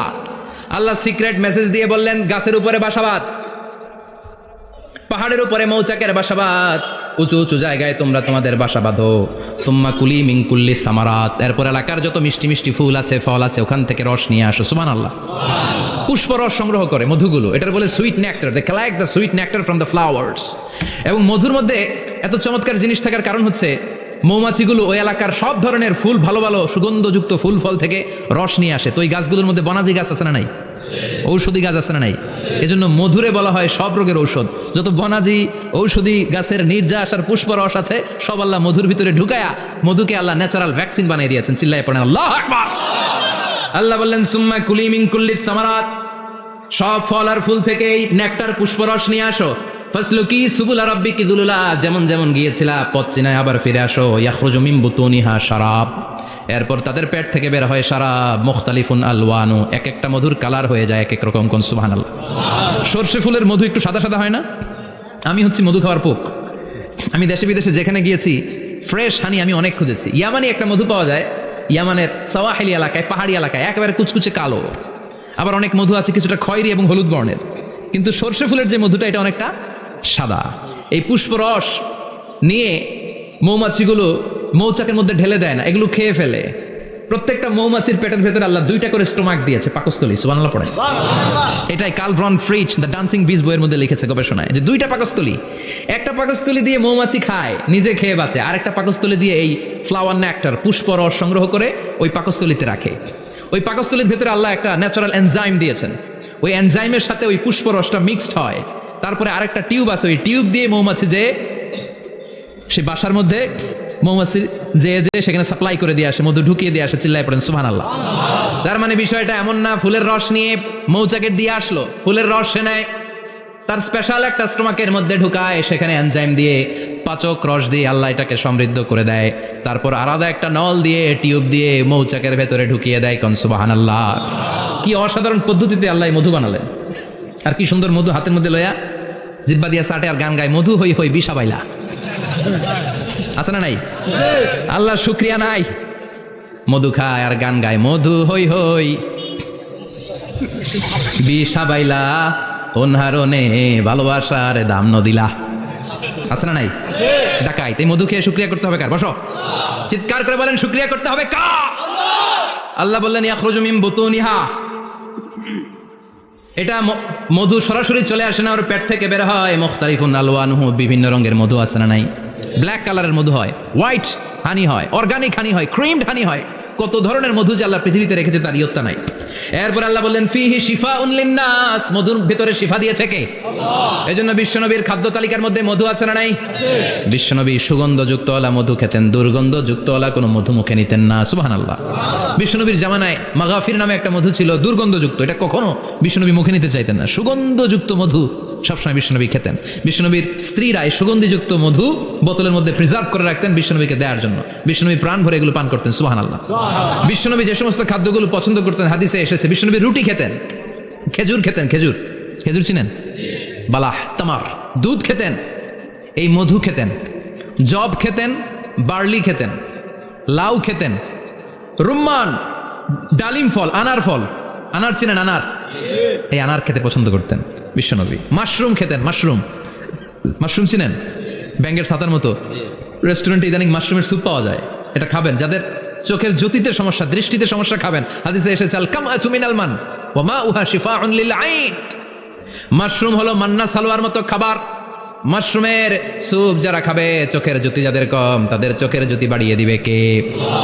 বুখারীর বর্ণনা, কানা রাসূলুল্লাহ ইউহিব্বুল হালাওয়া ওয়াল আসাল। বিশ্বনবী মিষ্টান্ন খেতে বড্ড পছন্দ করতেন, আবার বিশ্বনবী বেশি বেশি মধু খেতে পছন্দ করতেন। সুবহানাল্লাহ। কোরআনে 2টা জিনিসের ক্ষেত্রে আল্লাহ শিফা যোগ করেছেন, যে 2টা জিনিসের সাথে সম্পৃক্ত হলে শিফা। এক হচ্ছে কোরআন পড়লে শিফা, ওয়ানুনাজ্জিলু মিনাল কুরআনি মা হুয়া শিফা। আবার কোরআনে এই আয়াতের ক্ষেত্রে বলা হয়েছে শিফা ফিহি শিফাউন লিন্নাস। এজন্য সাইয়েদানা ইবনে মাসউদ এই উম্মাহকে উদ্দেশ্য করে বলেছেন আলাইকুম বিশিফাইন, তোমাদের উচিত 2টা জিনিস থেকে শিফা নেওয়া। এক হলো কোরআন, 2 হলো আসাল মানে মধু। কোন সুবহানাল্লাহ। কোরআন তেলাওয়াত করলে অসুস্থরে সুস্থ করে দেয় কে? সূরা ফাতিহা তেলাওয়াত করলে অসুস্থকে সুস্থ বানিয়ে দেয় কে? আবার মধু খেলে সুস্থ বানিয়ে দেয় কে? মধু খেয়ে প্রশংসা করবেন কার? নাকি মধু হই হই বিষাবাইলা বলবেন এগুলো কখনো?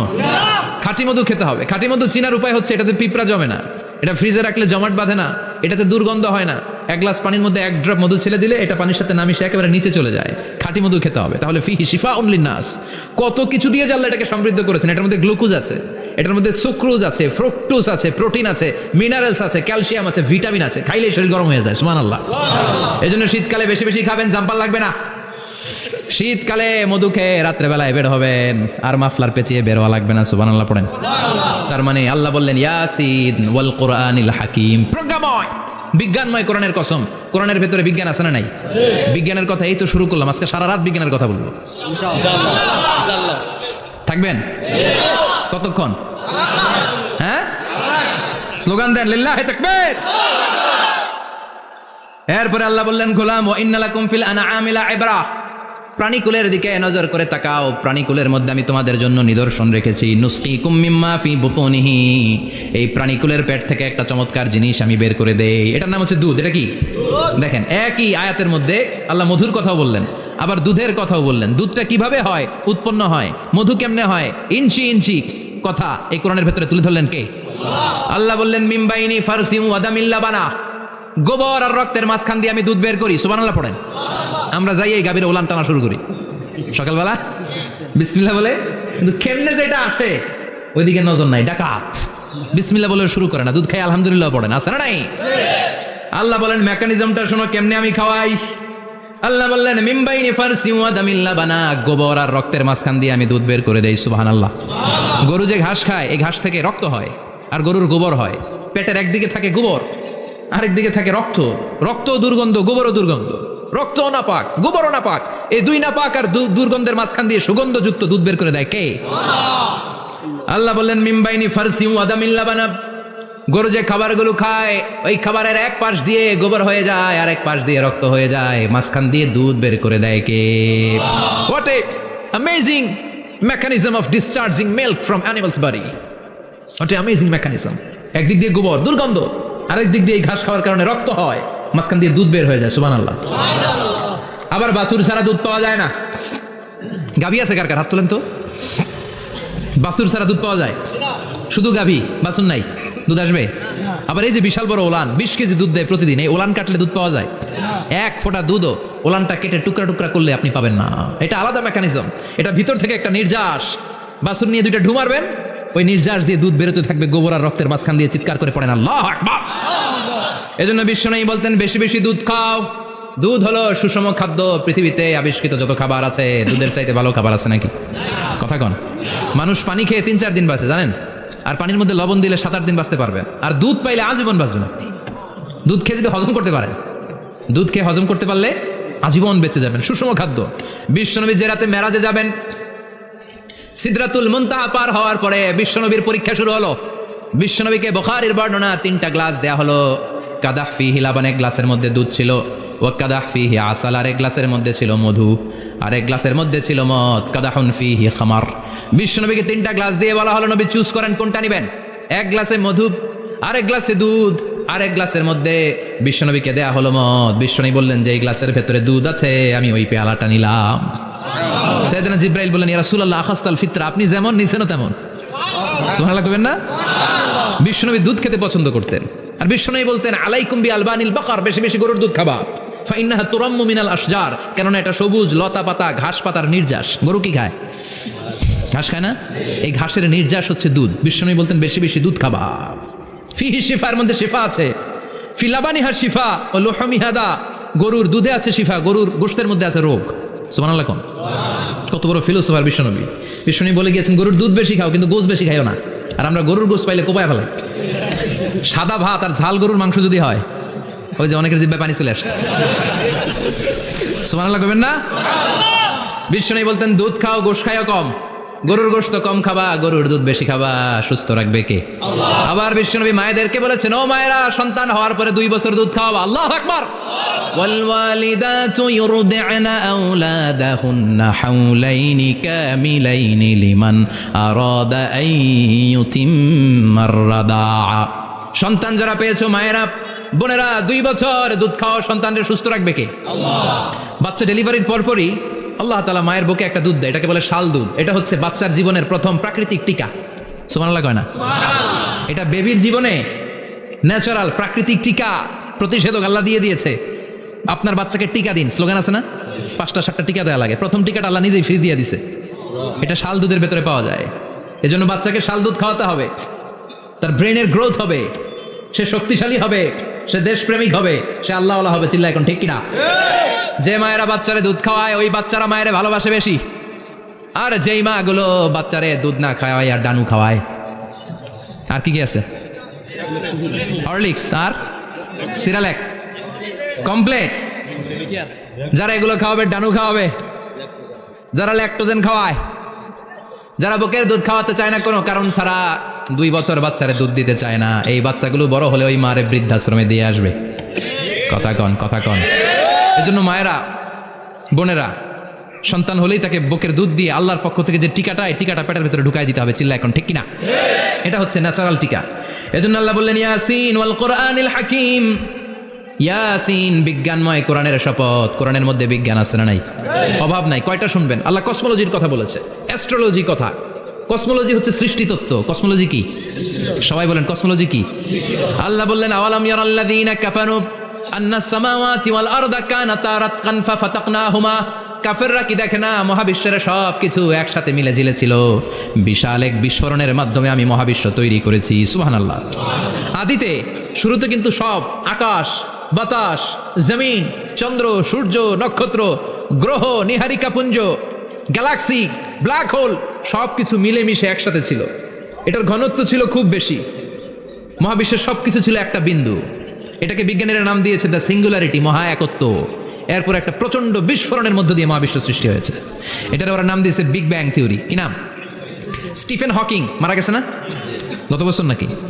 হ্যাঁ, বছর খানিক আগে মারা গিয়েছে। সবচেয়ে বড় পদার্থবিজ্ঞানী ছিল। সে একটা বই লিখেছে, from the brief history of time, a brief history of time from big bang two black hole. সেখানে সে প্রমাণ করেছে কোরআনের এই আয়াত, কানা তারাতকান, মহাবিশ্বের সবকিছু একটা বিন্দু ছিল। চাঁদ, সূর্য, গ্রহ, তারা সব কি ছিল? কথা বলেন, সবাই বলেন। একটা মাত্র বিন্দু ছিল। আল্লাহ বলেন, don't the disbeliever observe that the heavens and earth were joined together, then I separated with a gigantic sound, explosion. সব একসাথে ছিল, চাঁদ, তারা, আকাশ, নদী, নালা সব একসাথে। তারপরে একটা বিকট বিস্ফোরণের মধ্য দিয়ে পৃথিবী হয়েছে, এ চাঁদ হয়েছে, চন্দ্র হয়েছে, সূর্য হয়েছে, মহাবিশ্বের সব কিছু এই মহাবিস্ফোরণের মধ্য দিয়ে হয়েছে। চিৎকার করে পড়েন আল্লাহু আকবার। এই যে ছোট্ট পৃথিবীতে আমরা বসে আছি, এই পৃথিবীর চেয়ে সূর্য 13 লক্ষ গুণ বড়। চিল্লায় পড়েন আল্লাহু আকবার। এটা কি বাড়ির কাছের কথা? 13 লক্ষ গুণ বড়, কল্পনা করা যায়? তার মানে কি সূর্যই সবচেয়ে বড়? না, সূর্যের চেয়ে অনেক বড় বড় তারা আছে। ব্যাটেল জিউস নামে একটা তারা আছে মহাকাশে, যেটা যে সূর্য পৃথিবীর চেয়ে 13 লক্ষ গুণ বড়। এই ব্যাটেল জিউস তারা সূর্যের চেয়ে 33 কোটি গুণ বড়। এই ব্যাটেল জিউস তারাটাই কি সবচেয়ে বড়? না, এর চেয়েও কত বড় তারা যা আছে কোনো হিসাব নাই। এরকম বিশাল বিশাল তারা ঘুরতে ঘুরতে মাওয়াকিউন নুজুম, ব্ল্যাক হোল নামে একটা রেঞ্জ আছে। এই রেঞ্জের মধ্যে যদি ঢুকে যায়, ছোট্ট বাচ্চার মুখে চকলেট দিলে বাচ্চা যেমনি চকলেট চুষে খেয়ে ফেলে, এই বিশাল বিশাল তারাগুলো ব্ল্যাক হোলের মধ্যে ঢুকলে এক মুহূর্তের মধ্যে নিঃশেষ হয়ে যায়। চিল্লায় পড়েন আল্লাহু আকবার। এজন্য আল্লাহ বললেন, ফালা উকসিমু বিমাওয়াকিউন নুজুম, এই তারকা নিঃশেষ হওয়ার যে জায়গাটা, এই জায়গার কসম আমি কোরআনের মধ্যে খেলাম। এই ব্ল্যাক হোলের রেঞ্জের ভেতরে তারা আসলে মুহূর্তের মধ্যে নিঃশেষ বানিয়ে দেয় কে? একটা তারার চেয়ে আরেকটা তারা বড়। এরকম হাজার কোটি তারা মিলে আমাদের গ্যালাক্সি। এই গ্যালাক্সির নাম হচ্ছে মিল্কি ওয়ে। কি নাম? আমাদের গ্যালাক্সির নাম কি? সবাই বলেন তো। Milky Way. কি নাম? এরকম একটা গ্যালাক্সি না, লক্ষ কোটি গ্যালাক্সি আছে। আমাদের গ্যালাক্সির পরে সবচেয়ে কাছের গ্যালাক্সির নাম অ্যান্ড্রোমেডা। কি নাম? এই অ্যান্ড্রোমেডা গ্যালাক্সি আমাদের গ্যালাক্সি থেকে 2.5 মিলিয়ন লাইট ইয়ার দূরে, মানে 25 লক্ষ লাইট ইয়ার। সুবহানাল্লাহ কইবেন না? আলোর গতি হচ্ছে পৃথিবীতে সবচাইতে বেশি বর্তমান সময় পর্যন্ত। জানেন সেকেন্ডে কত মাইল? 1,86,000 মাইল। এক সেকেন্ডে আলো ছুটে 1,86,000 মাইল বেগে। এত ব্যাগের কোনো প্লেন বা রকেট নিয়ে যদি আপনি আমাদের গ্যালাক্সি থেকে মিল্কি ওয়ে থেকে অ্যান্ড্রোমেডাতে যেতে চান, তাহলে আপনার 25 লক্ষ বছর লেগে যাবে। সুবহানাল্লাহ বাড়িতে যাই বললেন। এরপর আল্লাহ বললেন, ওয়াস-সামাআ বানাইনাহা বিআইদিন ওয়া ইন্না লামুসিউন, আকাশ আমি বানালাম, গ্যালাক্সি আমি বানালাম, বানানোর পর থেকে সবগুলোর আমি প্রশস্ত করতে শুরু করে দিলাম। সব ছিল ক্ষুদ্র, একটা বিন্দুর মধ্যে আমি বিস্ফোরণ করলাম একটা আওয়াজ দিয়ে। আওয়াজটা ছিল কুন। আওয়াজটা ছিল কি? জোরে কন, আবার কন। কুন ফায়া ইন্নামা আমরুহু ইযা আরাদা শাইআন আন ইয়াকুলা লাহু কুন ফায়াকুন। আল্লাহ যখন কিছু করতে চান শুধু বলেন কুন, শুধু বলেন বি। কুন মানে বি, ইট ওয়াজ, এটা হয়ে যায়। হাও বলতে দেরি। এই মহাবিস্ফোরণের নেপথ্যে যে শব্দটা ছিল সেটা ছিল কুন। সেটা ছিল কি? আল্লাহ কুন বলতে দেরি, মুহূর্তের মধ্যে বিগ ব্যাং, বিশাল এক্সপ্লোশন। তারপর থেকে মহাবিশ্ব ছড়াচ্ছে। আল্লাহ বলছেন এই কোরআনের ভেতরে বলে দিয়েছেন, ওয়া ইন্না লামুসিউন, আমি এই মহাবিশ্বকে, এই গোটা ইউনিভার্সকে আমি প্রতিনিয়ত সম্প্রসারিত করছি। প্রতিনিয়ত এটা বড় হচ্ছে, সম্প্রসারিত হচ্ছে। চিল্লায় বলেন আল্লাহু আকবার। আজ থেকে মাত্র 20 বছর আগে এটা তারা আবিষ্কার করেছে। এটা কোন সাল? 2020 বছর পেছনে গেলে কত? 1998, তাই না? এই 1998 সালে তারা আবিষ্কার করেছে সুপারনোভা কসমোলজি প্রজেক্ট। এই সুপারনোভা কসমোলজি প্রজেক্টে তারা এই সিদ্ধান্তে এসেছে যে মহাবিশ্ব কোন নামক এক বিস্ফোরণের পর থেকে যে সম্প্রসারিত হচ্ছে, আজ পর্যন্ত এটা শুধু বাড়ছে আর বাড়ছে, অ্যাক্সেলারেটিং হচ্ছে, এক্সপান্ডিং হচ্ছে, এটা কমছে না। কিয়ামত পর্যন্ত এটা বাড়তেই থাকবে। চিৎকার করে পড়েন আল্লাহু আকবার। এজন্য আল্লাহ বললেন, ইয়াসিন ওয়াল কোরআনিল হাকিম, বিজ্ঞানময় প্রজ্ঞাময় কোরআনের শপথ। এই কোরআনের ভেতরে আমি কসমোলজির কথা বলেছি, অ্যাস্ট্রোলজির কথা বলেছি, জিওলজির কথা বলেছি, ফিজিক্সের কথাও বলেছি। সুবহানাল্লাহ। ফিজিক্স মানে কি? পদার্থ। পদার্থের সবচেয়ে বড় উপাদান হচ্ছে লোহা। লোহার কথা কিন্তু কোরআনে নাই।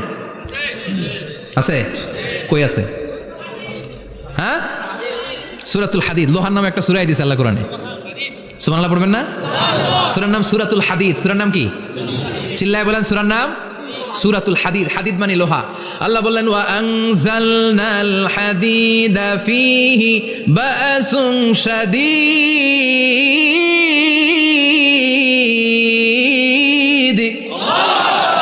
ওয়া আনজালনাল হাদিদ ফীহি বাসুন শাদীদ, আমি লোহা নাজিল করলাম আর লোহার ভেতরে আমি ভয়ঙ্কর শক্তি ঢুকাইয়া দিলাম। সুবহানাল্লাহ।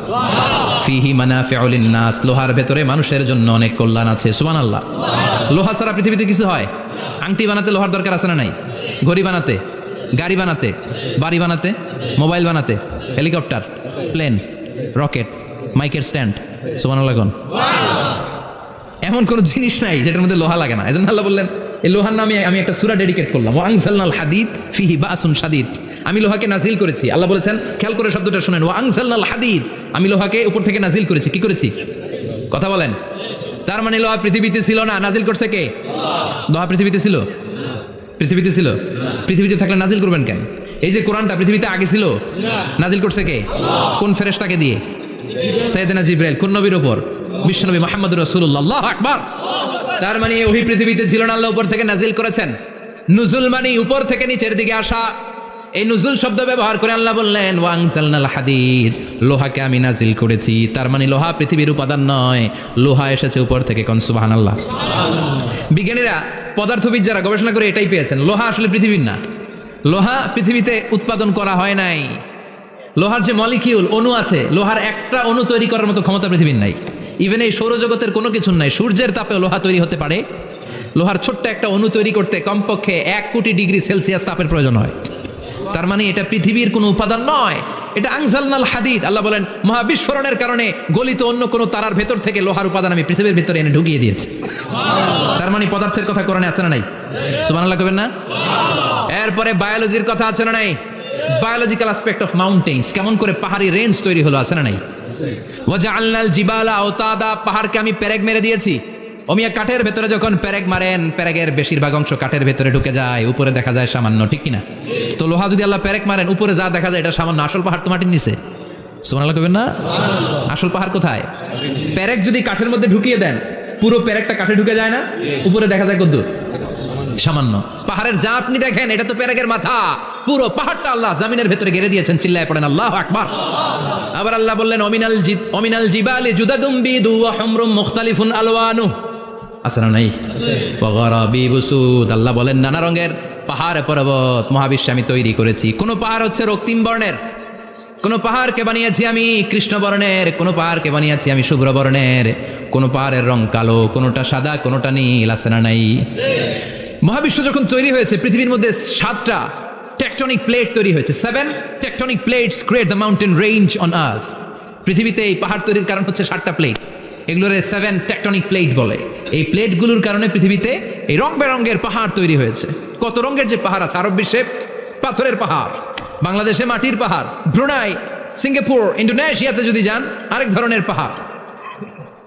চায়নার একটা শহর আছে গানজু সিটি, কি নাম? এই গানজু সিটিতে একটা পাহাড় আছে রেইনবো মাউন্টেন। ওখানে 7 রঙের পাহাড় পাওয়া যায় এক জায়গায়। সুবহানাল্লাহ কবেন না? রেইনবো মানে কি? রংধনু। রংধনুর কয় রং? কথা কন। ছোটবেলা আমরা মুখস্থ রাখতাম বেনিয়া সহকলা। বেতে বেগুনি, নিতে নীল, আতে আসমানি, শতে সাদা, হতে হলুদ, কতে কালো, লাতে লাল। সুবহানাল্লাহ নাই? মনে রাখার কি অসাধারণ পদ্ধতি! তো এই রেইনবো মাউন্টেন, রংধনুর 7 রঙের পাহাড় এক জায়গায় পাওয়া যায়। এখানে সাদা পাহাড়, এখানে সবুজ পাহাড়, এখানে নীল পাহাড়, ওখানে লাল পাহাড়, এখানে কালো পাহাড়। এই চায়নার গানজু সিটিতে আল্লাহ তাআলা 7 রঙের পাহাড় এক জায়গায় রেখেছেন। চিৎকার করে বলেন আল্লাহু আকবার। তার মানে বায়োলজির কথাও কোরআনের ভেতরে আছে না নাই? এরপর আল্লাহ বললেন কেমন করে আকাশ থেকে আমি পানি নাজিল করে, এটাও কোরআনে আছে না নাই? আমরা ছোটবেলা পড়েছি ওয়াটার সাইকেল, হাইড্রোলজিক্যাল সাইকেল। কেমন করে সূর্যের তীব্র তাপ সাগর থেকে পানিকে জলীয় বাষ্প করে উপসে নেয়, উপরে নিয়ে সেটাকে পুঞ্জীভূত করে দেয়, ঘনীভূত করে দেয়, মেঘ হয়ে যায়, সেখান থেকে ঝিরি ঝিরি ঝিরি ঝিরি বৃষ্টি পড়ে, আছে না নাই? আর ওই বৃষ্টির গান আমরা গাই, এই বৃষ্টি ভেজা রাতে তুমি চলে যেও না। ওই বৃষ্টি পেয়ে আল্লাহর কাছে দোয়া করে না? বিশ্বনবী বলেন রহমতের বৃষ্টির নিচে দাঁড়িয়ে কেউ যদি হাত তুলে দোয়া করে, ওই দোয়া কবুল করে কে? আবার আকাশের মধ্যে মেঘের ঘনঘটা দেখলে বিশ্বনবী পেরেশান হয়ে যেতেন, হয়রান হয়ে যেতেন, আর আল্লাহর কাছে বলতেন আল্লাহ এই মেঘ দিয়ে তুমি আমাদেরকে আযাব দিও না, তুমি আমাদেরকে গজব দিও না, তুমি আমাদেরকে শেষ করে দিও না, এই মেঘ থেকে তুমি আমাদেরকে রহমতের বৃষ্টি দাও, পড়ে না আমিন। বৃষ্টি দেখলে বিষ্ণু বলতেন আল্লাহুম্মা সাইয়িবান নাফিআ, ইয়া গাউসু আগিসনা গাউসান মুগীসান মারিআন মারিআন নাফিআন গায়রা দার আজিলান গায়রা আজিল। হে আল্লাহ, এই বৃষ্টি থেকে তুমি ঠান্ডা রহমতের পানি দাও। কি দাও?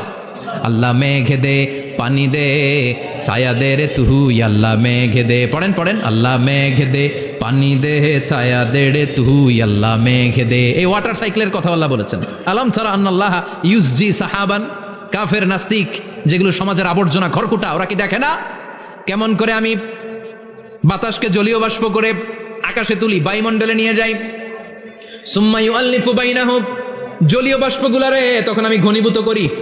সুম্মা ইয়াজআলুহু রুকামান, এরপরে আমি মেঘে পরিণত করি। ফাতারাল ওয়াদকা ইয়াখরুজু মিন খিলালিহি, তারপর মেঘের ভেতরে থেকে ঝিরি ঝিরি ঝিরি ঝিরি বৃষ্টি নাজিল করে কে? আবার আল্লাহ বললেন পানি থেকে আমি পৃথিবীর সব প্রাণগুলারে বানালাম। ওয়াজআলনা মিনাল মাই কুল্লা শাইইন হাইয়্যা ফালা ইয়াকিলুন, পানির ভেতরে থেকে সব প্রাণের উৎপত্তি পৃথিবীর মধ্যে ঘটিয়ে দিয়েছে কে? বিজ্ঞানীরা স্বীকার করেছে পৃথিবীতে যত প্রাণ পাওয়া যায়, যত প্রাণের ব্লু প্রিন্ট পাওয়া যায়, সব এসেছে পানি থেকে। চিৎকার করে বলেন কোত্থেকে? পানি নাই তো প্রাণ নাই, পানিও আছে প্রাণও আছে, কোন সুবহানাল্লাহ। বিজ্ঞানীদের ধারণা, তারা ধারণা করে বলেছে পৃথিবীর প্রথম প্রাণের নাম হচ্ছে অ্যামিবা। কি নাম? ওরা বলেছে এটা এককোষী জীব, it's a very small unicellular organism found ever in the world. পৃথিবীতে পাওয়া প্রথম এককোষী প্রাণীর নাম হচ্ছে অ্যামিবা। এটা এসেছে শৈবালের মতো, এরপরে জুপ্লাংটন, ফাইটোপ্লাংটন, ব্যাকটেরিও প্লাংটন, একটার পর একটা স্পিসিজ প্রজাতি পৃথিবীতে ডেভেলপ করেছে, কোন সুবহানাল্লাহ। এই পানির কথা কোরআনের ভেতরে বলে দিল কে? এই জন্য আল্লাহ বললেন ওয়াল কোরআনিল হাকিম, বিজ্ঞানময় কোরআনের শপথ। এই কোরআনটা বিজ্ঞানের ঠাসা, এই কোরআন আশ্চর্যের শেষ নাই, এই কোরআন কোনোদিন পুরাতন হয় না। এই কোরআনের ভেতরে আল্লাহ দিয়েছেন হেদায়েতের মশাল, আর কোরআনটাকে বানিয়েছেন বিজ্ঞানের সুউচ্চ মিনার, জোরে কোন সুবহানাল্লাহ। তার মানে কোরআনে আমরা কি পেলাম? দুধের কথা পেলাম, মধুর কথা পেলাম, কিভাবে ডায়েট করবেন সেটা আমরা পেলাম, আমরা কসমোলজি পেলাম, অ্যাস্ট্রোলজি পেলাম, বায়োলজি পেলাম, ফিজিক্স পেলাম, ওয়াটার সাইকেল পেলাম। এবার পাতালপুরীর কথার দরকার আছে না নাই? পৃথিবীর একেবারে গভীরতম গভীরে কি আছে? এটা কিন্তু কোরআনে নাই, আছে। পৃথিবীর মাঝখানে যে উত্তপ্ত লাভা আর আগুন, এটা আপনারা জানেন? পৃথিবীর উপর দিয়ে আমরা ঠান্ডা পৃথিবীতে ঘুরে বেড়াই, কিন্তু এর ভিতরে কিন্তু আগুন, লাভা। আল্লাহ কোরআনের মধ্যে ফুটন্ত টকবগে সাগরের কসম খেয়েছেন। আল্লাহ বলেছেন ওয়াল বাহরিল মাসজুর,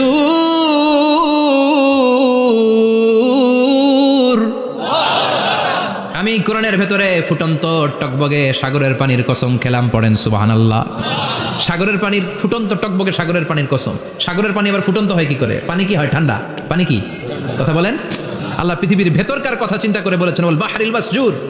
ইউনাইটেড স্টেটস অফ আমেরিকার নেভাল একাডেমির সায়েন্টিস্টরা এই আয়াতের উপর রিসার্চ করেছে যে সাগরের ভেতরে আবার এই ঠান্ডা পানির ভেতরে আবার উত্তপ্ত আগুনের লাভা আসলো কোত্থেকে। রিসার্চ করার জন্য তারা সাগরের ভেতরে পাইপ ঢুকিয়েছে। পাইপ ঢুকাতে ঢুকাতে অনেকগুলো লেয়ার তারা পার করেছে। রূপান্তর শিলার স্তর, পাললিক শিলার স্তর, আগ্নেয়গিরির শিলার স্তর, মার্বেল পাথরের অনেকগুলো শিলার স্তর পেরিয়ে যাওয়ার পরে তারা পাইপ ঢুকানোর পরে দেখতে পেয়েছে পাইপগুলো গলে যায়। পাইপগুলো কি হয়? তার মানে ভিতরে কি আছে? গত কয়েক মাস আগে জাপানে কিছু জিওলজিস্ট, ভূতত্ত্ববিদ, তারা গবেষণা করে পৃথিবীর এক মাথা থেকে আরেক মাথায় যেতে চাচ্ছে, মানে প্রতিপাদ স্থান। বাংলাদেশের এখান থেকে ছিদ্র করলে আপনি দক্ষিণ আমেরিকার চিলির সান্টিয়াগোতে যেয়ে উঠবেন। কথা বুঝতে পেরেছেন? তার মানে বাংলাদেশের প্রতিপাদ স্থান হচ্ছে দক্ষিণ সাউথ আমেরিকার চিলির সান্টিয়াগো। আবার ইন্ডিয়া থেকে ছিদ্র করতে করতে পৃথিবীর আরেক মাথা দিয়ে উঠবেন। সুবহানাল্লাহ বলেন। এটা তারা শুরু করেছে, কিন্তু এখনো সফল হয় নাই। ইউএস এর নেভাল একাডেমির সায়েন্টিস্টরা পাইপ ঢুকাতে ঢুকাতে দেখে একটা পর্যায় শেষে পাইপ আর ঢুকানো যায় না। পাইপগুলো পৃথিবীর ভেতরে যেতে যেতে গলে গলে পানি হয়ে যায়। সুবহানাল্লাহ কবেন না?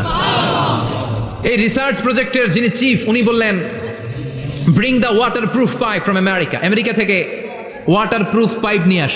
আমার এমন পাইপ লাগবে গবেষণা করার জন্য যে পাইপ আগুনে জ্বলে না। ওয়াটার প্রুফের মধ্যে আগুন লাগালে আগুন ধরবে? বুলেট প্রুফে বুলেট মারলে বুলেট ঢুকবে? মাননীয় প্রধানমন্ত্রী শেখ হাসিনা যে গাড়িতে করে চড়ে, এটা বুলেট প্রুফ কার? গুলি মারলে ঢুকবে? আবার গুলি মারতে যায় না। 14 গোষ্ঠী উদ্ধার করে ছাড়বে আপনার, খবরদার। তো আমেরিকা থেকে ফায়ার প্রুফের পাইপ নিয়ে আসা হলো। নেভাল একাডেমির চিফ সায়েন্টিস্ট পাইপ ঢুকাতে আরম্ভ করলেন। ঢুকাতে ঢুকাতে পৃথিবীতে কিন্তু অনেকগুলো স্তর আছে। এই যে বালু মাটি, সব কিন্তু বালু মাটি নয়। আপনি খুঁড়তে খুঁড়তে পেয়ে যাবেন পাললিক শিলা, এরপরে রূপান্তরিত শিলা, এরপরে মার্বেল পাথরের শিলা, এরপরে শুরু হবে গরম আগ্নেয়গিরির শিলা। ওই শিলার ভেতরে এমন আগুন আল্লাহ রেখেছে, ওই নেভাল একাডেমির সায়েন্টিস্টরা ফায়ার প্রুফের পাইপ ঢুকাতে ঢুকাতে একটা লেভেল যাওয়ার পরে দেখে যে ফায়ার প্রুফের পাইপও গলে গলে মুহূর্তে পানি হয়ে যায়। তার মানে ভেতরে এমন আগুন আল্লাহ রেখেছে, ওই আগুনের তুলনায় পৃথিবীর আগুনের মতো নয়। ওই আগুনটাই জাহান্নামের আগুন। আবার বিজ্ঞানীরা গবেষণা করে ওই আগুনের মধ্যে মানুষের চিৎকার শুনেছে।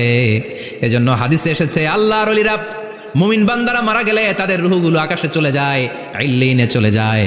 আর কাফের মুশরিক আর নাস্তিকগুলো মারা গেলে তাদের আত্মাগুলো পৃথিবীর মাঝখানে সিজ্জিনে চলে যায়। ওই সিজ্জিনের ভেতরে আগুন আছে না নাই? চিল্লায় বলেন। তার মানে পাতালপুরীর কথাও আছে, সাগরের কথাও আছে, আকাশের কথাও আছে। কেমন করে দুনিয়াতে আমরা আসলাম সেটাও আছে। এমব্রয়োলজি, ভ্রূণতত্ত্বের কথা কোরআনে আছে না নাই? পৃথিবীতে আল্লাহ কয়েক সিস্টেমে মানুষ বানালেন। সৈয়দনা আদমকে বানালেন, মাও নাই বাবাও নাই। সৈয়দনা আদম আলাইহিস সালামের বাবার নাম কি? মায়ের নাম কি? মাও নাই বাবাও নাই। আবার সৈয়দনা ঈসা আলাইহিস সালামকে আল্লাহ তৈরি করলেন, শুধু মা আছে বাবা নাই। আবার আমাদের সবাইকে আল্লাহ বানালেন, মাও আছে বাবাও আছে, ঠিক কিনা? এরপরে ছোট্ট এক ফোঁটা নাপাক থেকে আল্লাহ আমাদেরকে বানালেন। এই এক ফোঁটা বীর্যের মধ্যে যে প্রাণ আছে, এটা দুজন বিজ্ঞানী আবিষ্কার করেছে। লিয়েন হুক মাইক্রোস্কোপ যন্ত্র দিয়ে তারা বীর্যের মধ্যে, স্পার্ম ড্রপের মধ্যে গবেষণা করে পেয়েছে যে ওখানে কি যেন নড়ে।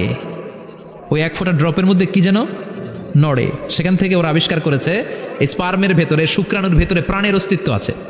এক ফোঁটা স্পার্মে, এক ফোঁটা বীর্যের মধ্যে 20 কোটি যদি শুক্রাণু না থাকে, ওই স্পার্ম থেকে আল্লাহ বেবি দেয় না, সন্তান দেয় না। সুবহানাল্লাহ কোন?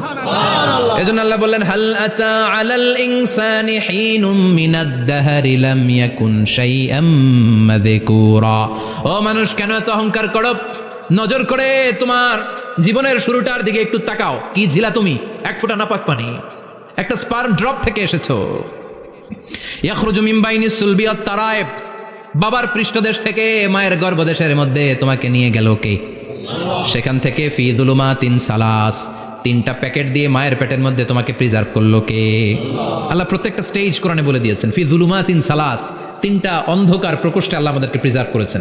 মায়ের ফুলের একটা প্যাকেট, মায়ের জরায়ুর একটা প্যাকেট, আবার মায়ের পেটের একটা প্যাকেট। ওই প্যাকেটের ভিতরে পৃথিবীর কোনো কবিরাজি কাজে লাগছে? ডাক্তারের ডাক্তারি কোন কবিরাজ করে খাওয়াইছে? চিল্লায় বলেন তিনি কে? এরপর আল্লাহ বললেন ফি যুলুমাতিন সালাস, ওটা অন্ধকার ছিল। যেই টেম্পারেচারে রাখলে তুমি সুস্থ থাকবা, যেই টেম্পারেচারে রাখলে তুমি আস্তে আস্তে বড় হতে পারবা, সেখানে আমি রাখলাম। সেখান থেকে আমরা হয়ে গেলাম জিমেট, সেখান থেকে জাইগট, তারপরে ইমব্রয়ো, তারপরে ফেইটাস, ল্যাটার স্টেজ। প্রথমে ছিলাম ইনিশিয়াল স্টেজ, তারপরে ল্যাটার স্টেজ, আমরা বড় হতে লাগলাম। আল্লাহ আমাদেরকে হার্ট দিলেন, সিস্টনিক ডায়াস্টনিক, অলিন্দ নিলয় শুরু হয়ে গেল। রুহুর ফুৎকার আমাদের হৃদয়ে ভরে দিল কে? আল্লাহ আমাদেরকে স্কেলিটন দিলেন, কঙ্কাল, স্পাইনাল কর্ড দিলেন, আমাদের স্কাল দিলেন, মাথার খুলি দিলেন, লাঞ্চ দিলেন, ফুসফুস দিলেন, গল ব্লাডার দিলেন। যেখানে যেটা ঠিক যেমন ভাবে দেয়া দরকার মায়ের পেটে থাকতেই সেটা দিয়ে দিয়েছে কে? আল্লাহ। এরপর 8 মাস আমরা মায়ের পেটে মারে কষ্ট দিলাম। ওই মুহূর্তে আমার মা আমার জন্য যতটা কষ্ট করেছে পৃথিবীর কেউ ওই খবর রাখে না। জোরে কোন ঠিক কিনা? বোঝা হয়ে গিয়েছিলাম, একটা বস্তা। আমরা প্রত্যেকে মায়ের পেটে ছিলাম একটা কি?